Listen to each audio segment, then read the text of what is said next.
Եյո, սա մտածեմ ես աղջիկը շիզոֆրենիկ է։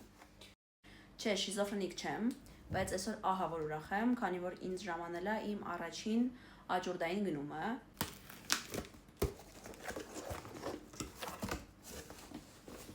Փաթեթավորումը աննկարագրելի լավն է։ Բացարձակապես ոչ մի բանով չի տարբերվում պաշտոնական Ֆանկոյի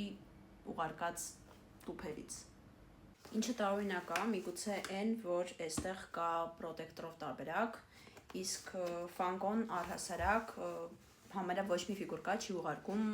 փափուկ պրոտեկտորով։ Հիմնականում այն ֆիգուրկաները, որոնք գալիս են պրոտեկտորով, իրանք limited edition ստիկերներով են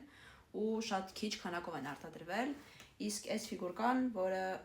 պրոստը լուսարձակող Ռեմի ֆիգուրկեն է Re:Zero անիմեից,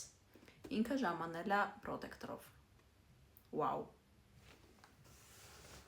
Ես ճիշտն ասած երբևիցե չեմ հանդիպել Re:Zero անիմեի ֆանատների։ Ու առհասարակ չեմ էլ տեսել մարդկանց, ովքեր դիտել են այդ անիմեն։ Ես այս անիմեն հավանել եմ նրա համար, որ ինքը բավականին թեթև է, ու նույնիսկ որպես առաջին անիմե ինքը կարա հանդիսանա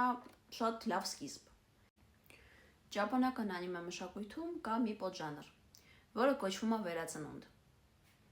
Այդ այն վերածնունդը չի, որը մենք գիտենք արվեստից։ Չէ, այդ սովորական վերածնունդն է ուրիշ աշխարհում կամ զրոյից։